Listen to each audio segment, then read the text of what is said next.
know that MnDOT and the DNR have coupled together to solve the pothole problem here in Minnesota. Those that MnDOT cannot fill, the DNR will stock.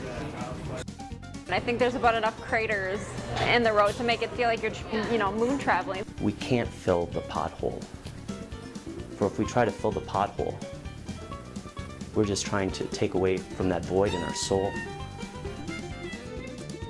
Today we're going to try to figure out something about the physics of a car traveling over a pothole and what's going to happen. And we want to assume our car's traveling at 60 miles per hour. It's sort of like hitting the curb. Keeping the water out of our substructures of our pavements is the key to keeping potholes out of our highways in Minnesota. Much of the force is going to be transferred back like this, not vertically like the shock is intended. Many of these suspension components can be damaged by poor road conditions. We'll spend in excess of $150,000 to $180,000 a year just to keep our vehicles, new tires and in good condition so that the ride is safe. If your car drops far enough, you're going to bottom out the shock, which means that all that upper force is going to go directly to your car frame. What we sometimes see is that electronic components could also be damaged in addition to the steering suspension component. All of the force, which we calculated to be about 2,000 foot-pounds, is transferred to the walls of the pothole equally. So you don't just enlarge it on one side, you enlarge it equally on all sides. We need to effectively control the water seeping into the pavement by seal coating, crack sealing. And the only way that's going to get done is we need to spend more dollars on our transportation system to keep that water out. We've spent, between my husband and I, on our cars, on alignment, we've spent hundreds of dollars. In some instances, the roads are so rough that it actually rattles our clients' teeth loose.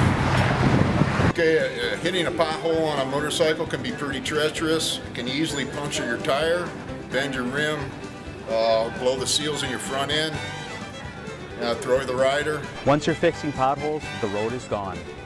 I think there's a general problem with upkeep that goes beyond just our weather situation. When Lewis and I ride in the car together, it is really scary because he likes to look out the window and, if we have to swerve back and forth, it really upsets him. When you continue to not put the money into taking care of the necessary upkeep, the roads just continue to get worse.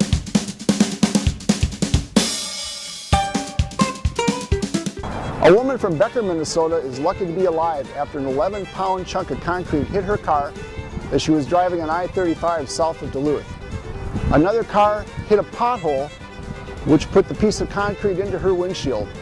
One can only imagine the effect on her heart rate as she tried to swerve and keep the car on the road. Oh man, look at this pothole.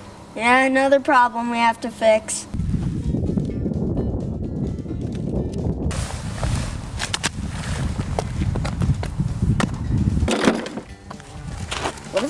When are the grown-ups gonna stop kicking the can down the road?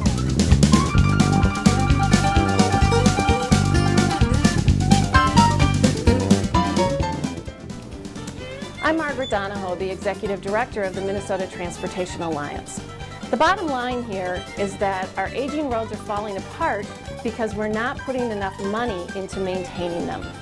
Road maintenance is easy to defer when times are tough and other needs take precedence. But potholes are not simply a nuisance. They're costly and they're a safety hazard as drivers swerve to avoid them. The lack of investment in our transportation system is costing you money and it's putting your safety at risk. You need to call your legislators and the governor and let them know they can't keep kicking the can down the road.